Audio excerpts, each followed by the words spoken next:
This is the first episode in a series Backroads to Philosophy on Immanuel Kant's Critique of Pure Reason. That is the introduction into Critique of Pure Reason. As I announced, we'll do a close reading, that is to say, we'll read some of the key passages from this book throughout our series, but this particular one I'm doing now will be introduction.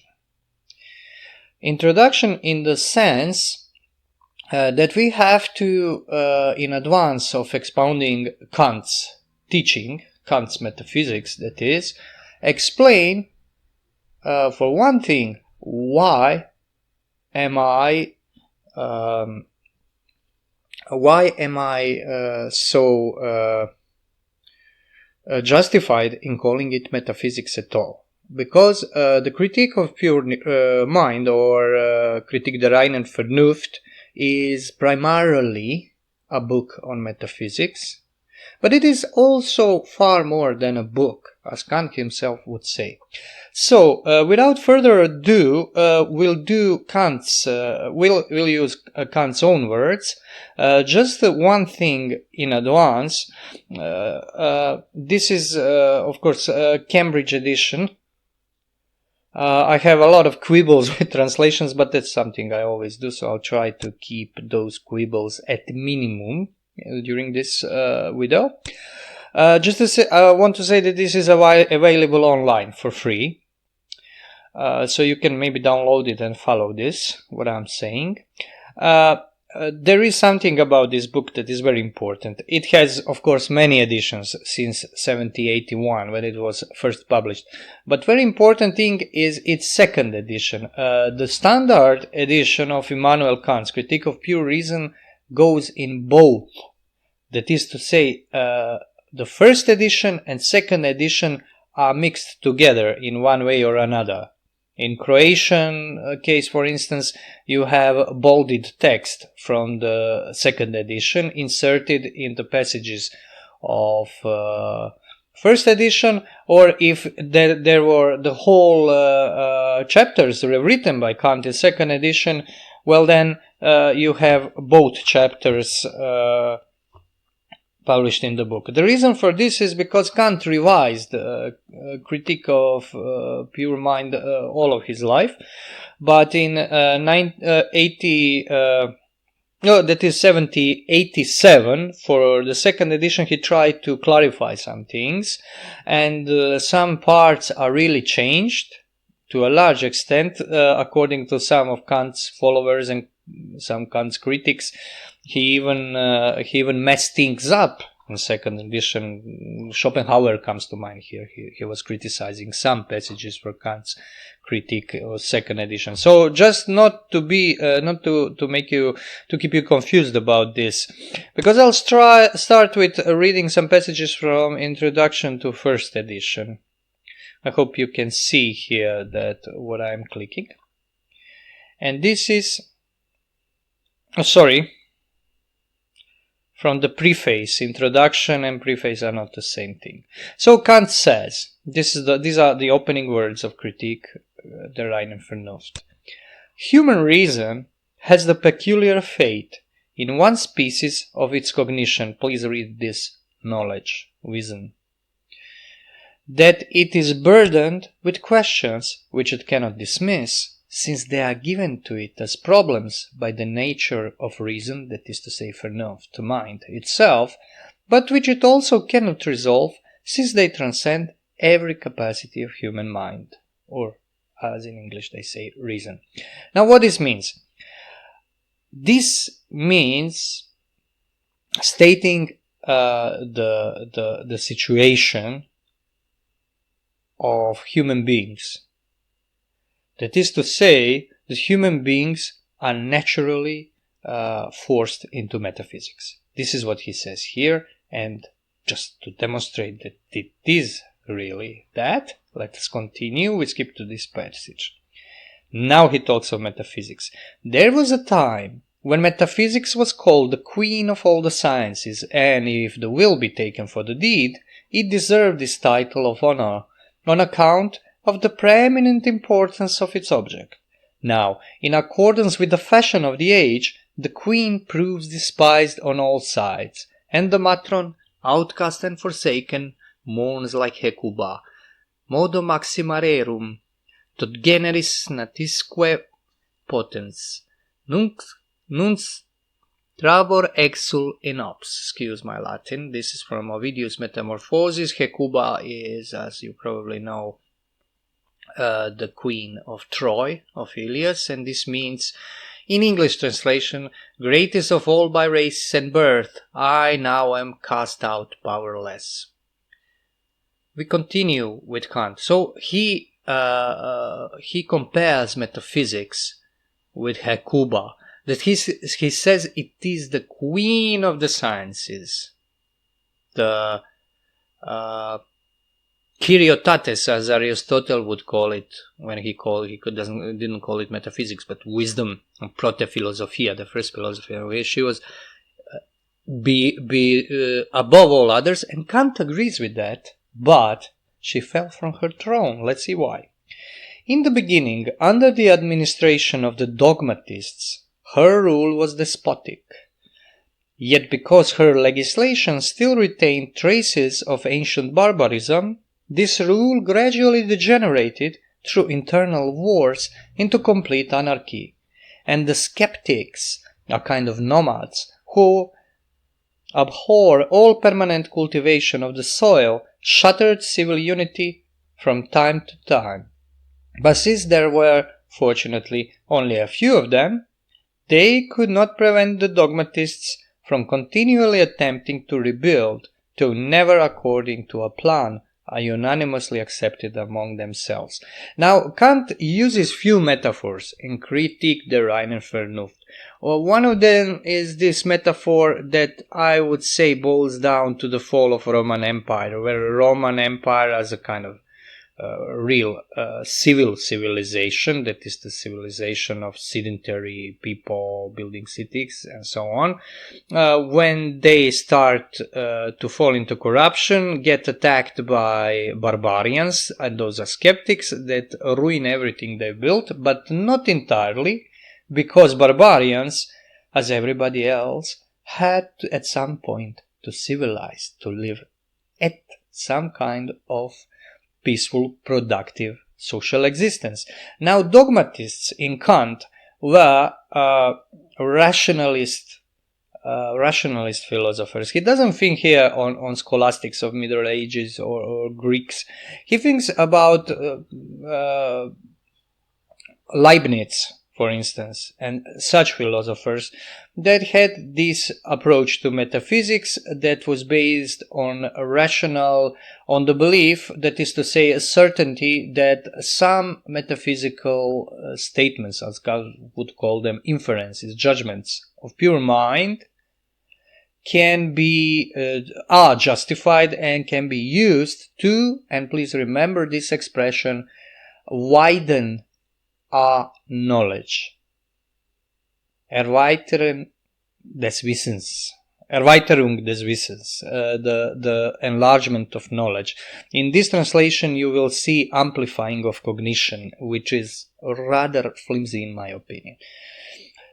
Kant, as we'll see, doesn't believe this was right thing to do. But what dogmatists had going for them was that they answered the call of human mind, the nature, because Kant believes there is a nature to human beings, and that this nature gives birth to metaphysics. But for some reason, and he'll try to find out what this reason is, we get into a state where we would wish that we wouldn't have this nature, because we cannot build metaphysics, and yet we are constantly goaded by our very inner nature to build it. Anyway, skeptic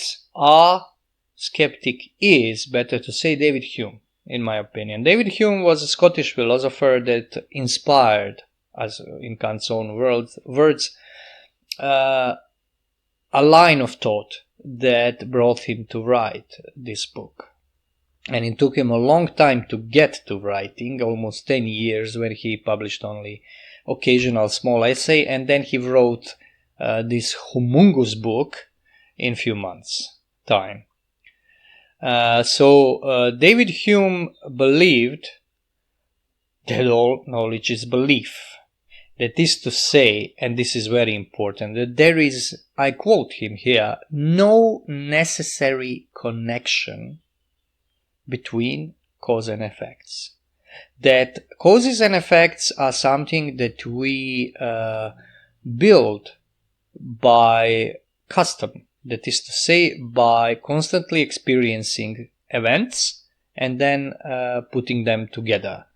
But there is nothing in things themselves. Please remember this expression also, because we'll meet it again. We cannot infer causality from the world.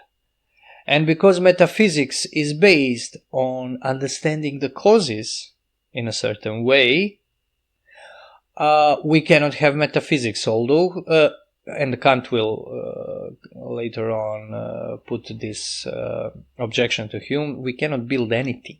And this is what he thinks by nomads. So if you're skeptic, you kind of just criticize and ruin everything. But there is a other kind, that is to say, a consequence to this attitude. And this is how Kant defines it.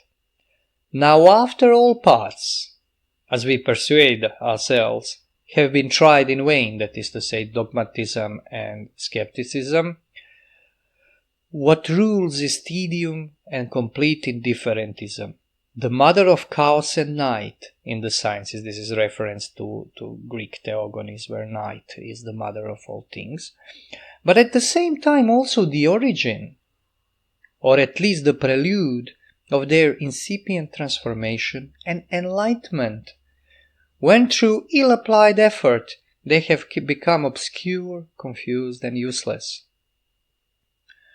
For it is pointless to affect indifference with respect to such inquiries, to whose object human nature cannot be indifferent.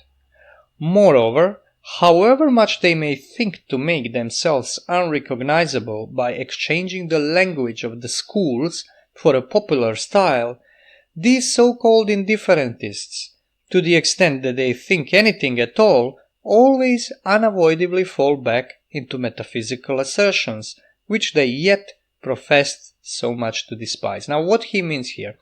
He wants to say that it is absolutely impossible to be indifferent towards some problems.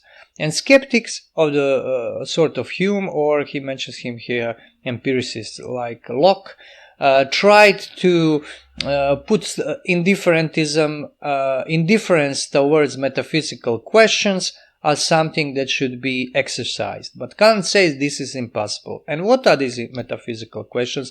Well, I said what exactly Kant thinks they are. There is a certain number of them. 1.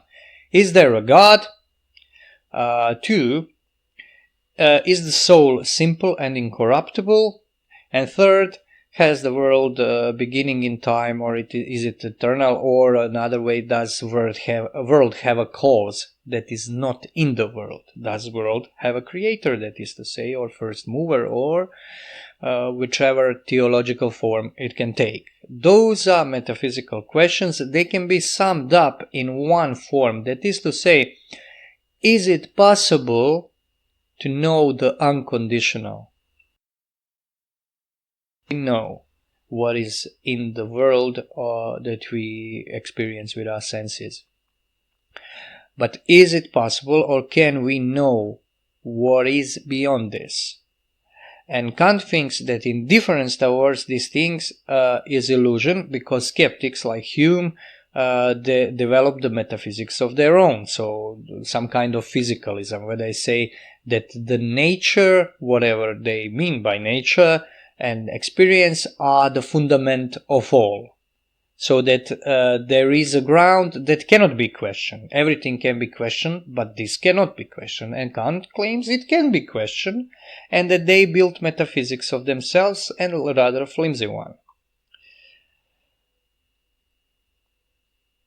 We'll continue. This is evidently the effect not of the thoughtlessness of our age, but of its ripened power of judgment, which will no longer be put off with illusory knowledge, and which demands that reason should take on anew the most difficult of all its tasks, namely that of self-knowledge, and to institute a court of justice, please remember this, by which reason may secure its rightful claims while dismissing all its groundless pretensions, and this not by mere decrees, but according to its own eternal and unchangeable laws. And this court is none other than the critique of pure reason or mind itself. Yet by this, I do not understand the critique of books and systems, but the critique of the faculty of reason in general, in respect of all the cognitions or knowledge, that is, after which reason might strive independently of all experience, and hence the decision about the possibility or impossibility of a metaphysics in general, and the determination of its sources as well as its extent and boundaries, all, however, from principles. This is very, very poignant passage, so let us go through it again and explain what he means here, because it explains more or less what critique of pure reason is. First of all, he puts one claim about the time he lives in, and this time was, in his mind, the age was enlightened age. So he's not one of those people as most significant authors on Kali Tribune like Malic or Marinescu are always whining about hating or being somehow against the modern world, that modern world has no metaphysics. Kant has not that problem. He is very much proud and happy to live in the age of enlightenment. This is what he means here. So this age demands, pushes us to start anew. And Kant's critique is attempt to start anew. It's a revolutionary attempt, and this is very important to know, because this is let's say feature of German philosophy, feature of modern philosophy in general, of modern metaphysics, but it's very obvious in Kant. This idea that everything has to start from original individual act of some genius thinker. He doesn't overdo it so much as later German idealists, but it is nevertheless constantly present, and he uses it to explain the advance of sciences in general. So advance is happening through scientific revolutions, through progress, and this is underlying all that Kant thinks. Excuse me. So, to institute a court of justice, this is very important. Court of justice, or Gericht in German. It sounds really like court when you say it, Gericht. Court of justice is a very frequent metaphor, and it's very important, because what Kant is doing with Critique of Pure Reason is putting metaphysics before the court of justice, that is to say, putting the faculty of metaphysics as he sees it, the human mind, before the court of justice. And this court of justice is human mind itself. It is judging itself, it is judging its questions, and it is judging its object. So it is judging, one could say, God even, revelation, metaphysics, natural theology, whatever goes beyond the bounds of experience, and indeed stays in the bounds of experience, should be judged by reflexive and judiciary act, legislating act. This is even more than metaphor of the pure mind itself. Here he says it clearly, yet by this I do not understand the critique of books and systems, but a critique of faculty of reason or mind in general, in respect to all knowledge after which it may strive independently of all experience. Because in Kant, there is this dichotomy between experience and what transcends experience, but also what is before all experience. And this is always discriminated in Kant. Metaphysics has, for him, in fact, nothing to do with experience. And we'll explain what I mean by this momentarily. This is very important. This doesn't mean that metaphysics has nothing to do with reality, but with experience, with empirics. And this is what Kant wants to come to terms with. We skip to the preface to second edition to bring this point in the light. Namely, Kant considers that all certain knowledge has to be so-called a priori knowledge, or to be more precise, has to be based on a priori principles. Let us now see what those a priori principles should be. First of all, we'll read this passage. He's talking about the invention of mathematics, of the revolution, of Greek revolution in mathematics.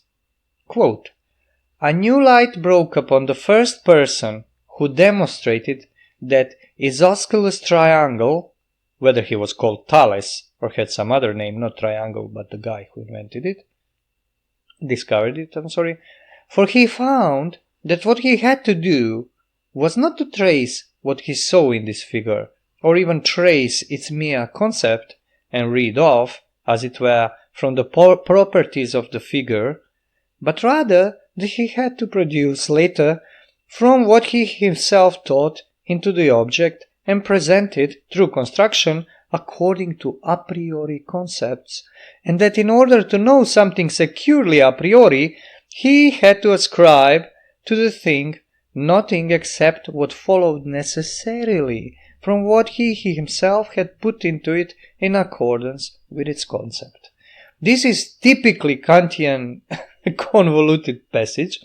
I have to note something about Kant's style. He is not famous for elegance, but I would say that my opinion is that it is rather elegant. It has a mathematical form.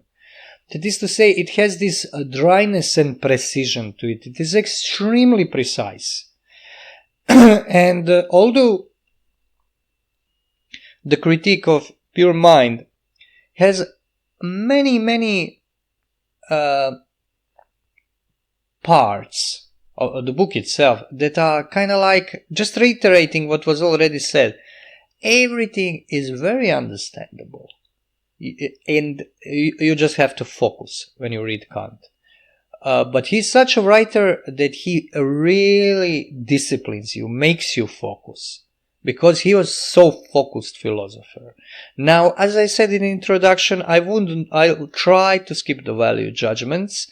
If somebody was following Kali Tribune, he will know that this is not the way, this Kantian way of thinking is, to put it in lightest of terms, not the way I see things. But what I must say here is that I cannot help but always, when I read Kant, to admire this focus. This is the mark of the great philosopher, for better or for worse, because being a great philosopher can mean also make humongous errors with devastating consequences, as making great things. But Kant had this greatness, and you see it in these passages. Now, what he wants to say here, that the person who discovered that in triangle, this will be, I'll try to, how will I say this in English, that squares above cathetas, the sum of the squares about cathetas is the same as the square about hypotenuses. Please forgive me, I don't say how to say this in English, but I think you know this law of isosceles triangle. That is necessarily valid. What Kant wants to say is that there is no triangle in experience. Here we have what experience is that can teach us this.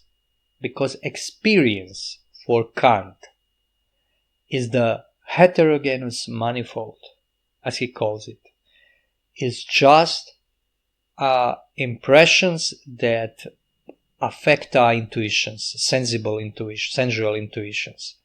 And there is nothing in them that can create difference, make us understand the differences and necessary things. So isosceles triangle is in some way our construct, but it applies. So it gives us new knowledge. It's not just a pure concept that you break apart and then find out that it says what it says. For instance, Branco is Branco. This is analysis of concepts. And this gives us a clue what the critique of pure mind seeks and what it is. Let us go further. Quote, reason, in order to be taught by nature, must approach nature with its principles in one hand, according to which alone the agreement among appearances can count as laws, and in the other hand the experiments taught out in accordance with these principles, yet in order to be instructed by nature, not like a pupil who has recited to him whatever the teacher wants to say, but like an appointed judge who compels witness. Please note, judge who compels witness. Again, the metaphor from a legal sphere, legislative, from courts. To answer the questions he puts to them, thus even physics owes the advantageous revolution in its way of thinking to the inspiration that was reason would not be able to know of itself, and has to learn from nature. It has to seek in the later, true not merely ascribe to it, in accordance with what reason itself puts into nature. Metaphysics, a wholly isolated speculative cognition of reason, that elevates itself entirely above all instruction from experience, and that through mere concepts, not like mathematics through the application of concepts to intuition, where reason thus is supposed to be its own pupil, has up to now not been so favored by fate as to have been able to enter upon the secure course of science, even though it is older than all other sciences, and would remain even if all others were swallowed up by an all-consuming barbarism. Just to note once more to the form of Kant's judgment, his metaphysical heart.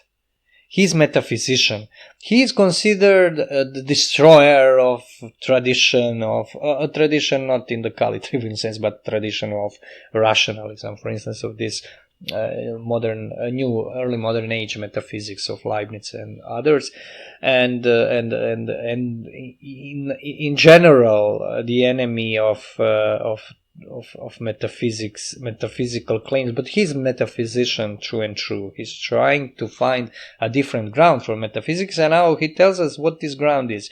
This is this knowledge a priori that is stems from the principles of pure mind and informs the experience. Now, we already said what the experience is. This is what the empirists think that is the first knowledge. That inscribes itself on the pure blackboard, tabula rasa, of human mind. Well, Kant says, no, human mind is not tabula rasa. As a matter of fact, human mind is the writer who inscribes the conditions and moduses and forms of what we gain from experience. So there is, in Kant's view, there is no pure sensual experience. So you cannot, for instance, by looking at things, know anything about them. Because our knowledge is always, and by always this means in every time, in every instance that is thinkable, is always conceptual knowledge, is always built on conceiving something. It cannot be really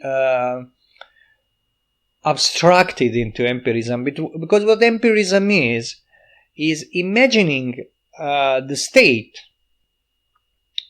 where no concepts apply. Making a kind of skeptical epoche when you try to look and at what you are experiencing, but it is not really consequent to its premises, because it, if it were, it would become aware. Empiricist would become aware that he's conceptualizing nonetheless, and Kant is aware of this. But Kant's, what is markant and what is significant is in Kant is that he puts metaphysical principles, what is used to be considered metaphysical principle, the unconditioned, the principle that is conditioning all knowledge, in mind. Not outside mind, but in mind itself. Well, outside, maybe there is an outside to this, but this is far along the trail we have to walk already in the future in this series. So he is doing. He called this Copernican turn in analogy with Copernicus, in a reverse analogy. So. Copernicus, I won't quote, it's a long quote, it's very famous, just put in YouTube or Google or wherever Copernicus turn and you'll find this Kant's quote, where Copernicus imagined the planets not revolving around him, that is to say denizen of Earth, but Earth rotating around Sun. And Kant does the opposite, that is to say, but he calls this Copernican nevertheless, because of radicality and revolutionarity of the inversion of perspective. He says, until now, everybody was thinking that subject revolves around objects, that is to say, the one that is knowing things revolves around things, and his knowledge being informed by things themselves. But Kant wants the opposite, to show that the situation is opposite. The things are informed, in fact, by forms of knowledge, and are thus can be imagined as revolving around nowhere.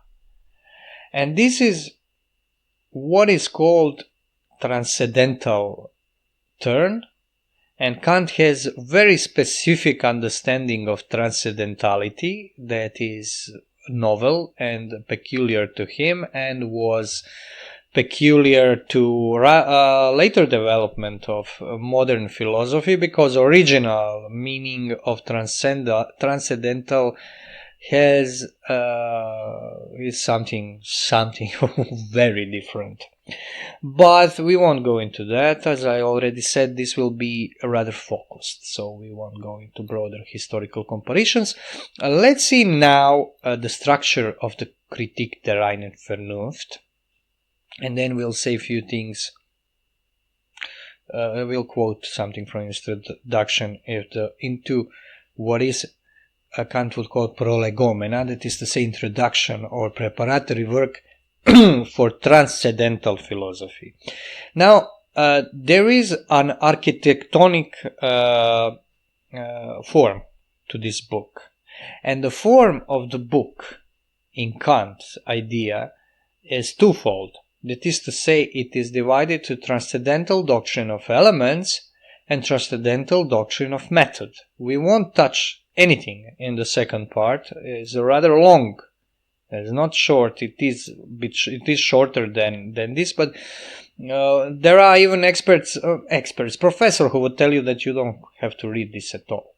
Because transcendental doctrine of method is where Kant does not produce the self-reflection of the mind itself, but reflects on the results of this self-reflection. Because transcendental doctrine of elements is not merely a division of chapters in the book, but this is the vision of the faculty of human mind for Kant. And human mind, not reason as English translations like to put it, always to my knowledge, is a faculty that encompasses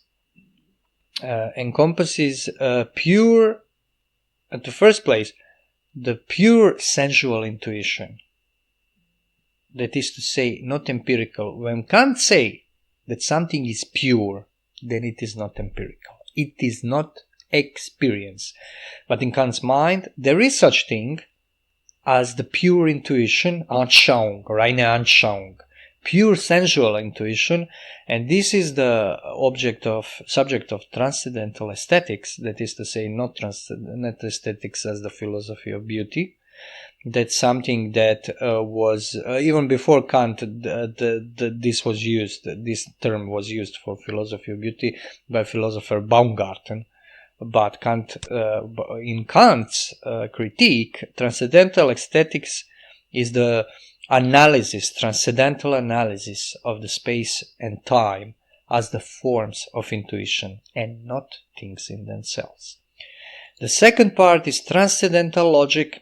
That is to say, the analysis of the faculty of human mind in two aspects. In one aspect, it is transcendental analytic, and this is the aspect of human looking at not the human mind, but the human reason, or the appliance of human mind as a reason. Verstand. This is the difference between reason and mind. It exists in Kant, although everything can be subsumed under mind. And this is we'll have to do a lot with this too. And there is the other part that is transcendental dialectics, looking at mind in its use that transcends what transcendental aesthetics observes, that is to say, space and time, or as Kant would say, necessary conditions of all experience, space, time, and what he would call categories of reason. Our exposition will take a lot of time to expound on transcendental aesthetics, a very short, as you can see here, a number of pages, very, very short chapter, but extremely important, where he practically wants to claim that time and space exist primarily in our heads. Now, there is a subtle nuance to this, but essentially, I'm paraphrasing Schopenhauer. He put time and space in the thinking subject, in the conscious subject, to put it that they don't exist in things themselves. And we'll explain what this means later. So we'll end this part of our discussion, this first episode, with clearly explaining what for Kant means knowledge a priori, because this is what he looks for, and this implies to explain the difference between analytic and synthetic judgments a priori. To say in advance, Kant considers the main and crucial, and in fact only question of metaphysics to be this: how are synthetic judgments a priori scientifically possible? This is what he wants to answer. And this amounts to a question: how is it possible to construct scientific metaphysics? And that in turn sums up to a question: how is metaphysical system possible? Because metaphysics before Kant, that is to say, metaphysics before modernity, was not understood as a system, although Kant and all the later guys, metaphysicians, considered that even this old metaphysics of Aristotle, of scholastics, was a metaphysical bunch of metaphysical systems. But this is, and this time I have to put my critical remark: this is most certainly not true. But that's something we expound on numerous other places in the course of our Kali Tribune project. So let us read this passage. In all judgments in which the relation of a subject to the predicate is taught, this relation is possible in two different ways. Either the predicate B belongs to the subject A as something that is contained in this concept A, or B lies entirely outside of the concept A. Though, to be sure, it stands in connection with it. In the first case, I call the judgment analytic, in the second synthetic. Analytic judgments are thus those in which the connection of the predicate is taught through identity, but those in which this connection is taught without identity are to be called synthetic judgments. Now, analytic judgment for Kant does nothing else but dismantle the concept. For instance, analytic judgment is all bodies are extended, as he says here. Because when you take body and think about what you mean by body, extension necessarily follows. The synthetic judgment is the one that does, as he said in German, Erweiterung, multiplier or multiplying or English word of widening the scope of our knowledge. In this translation, they say amplifying the cognition. It just doesn't sit well with me, knowing what Kant says in German. But okay.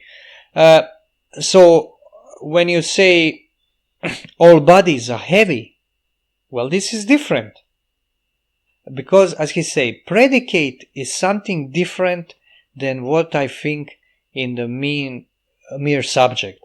Because extension is the part of the subject, of the conceptual subject of the concept body.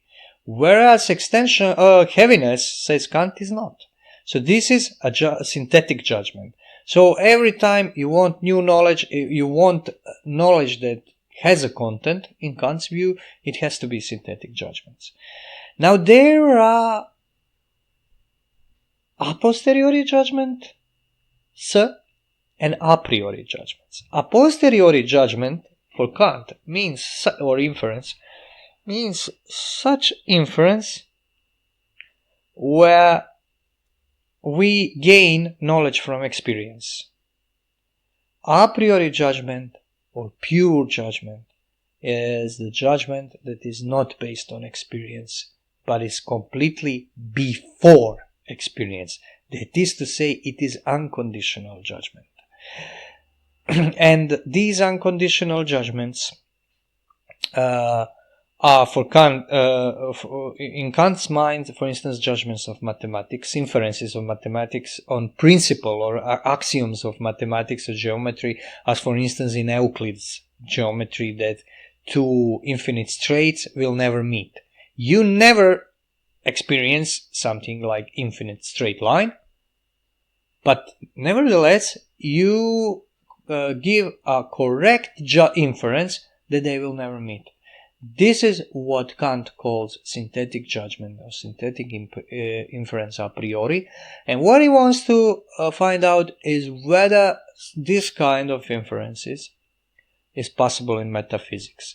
And to prove that they are, to bring judgment, remember, he's judging, he's the great judge, Gericht. He's sitting on the chair in the court of the pure mind to pass judgment on all those generations of theologians, metaphysicians, saints, some of them sinners even, who believed that you can think and bring some knowledge about God, about meaning of life, about, as Kant would say, free questions. What can I know? What am I to do? And what can I hope for? he is now passing judgment. So they are on court. They have to, with their ideas, he implies they all use these synthetical judgments, they have to answer whether these judgments are possible in the conditions of a priori knowledge. Because conditions of a priori knowledge for Kant are also conditions of everything that is, that we can know as something that is. And this is the philosophy, this is what it means to have philosophy of that is built upon subject-object split. You can think in this way only if you split subject and object and you consider this split a natural state. And now you're trying to explain what this split and its relation of these two poles creates. What we can learn about the world by going into very heart of this split between knower and the known. And this is the epitome of modern metaphysics, and this is why Kant's Kritik of Pure Mind, Kritik der Reinen Vernunft, is so important, because he's very clear about this, and you can see all the consequences, and we'll try to expound as much as we can on them. In the next webinar, let's call it, we'll still say a few words about general questions of transcendental philosophy, that is to say, prolegomena to transcendental philosophy. The very term, we'll explain the term transcendental. We were using, it was always with us when we were during this exposition, but we haven't laid out the Kant's definition, because it is for one reason is it is kind of rather confusing one, and we'll start our next episode with a clear definition what he means by transcendental, and then we'll continue to transcendental aesthetics, that is to say, to the question of time and space. Thank you for your attention. This was Branko Malic of Kali Trivial signing out.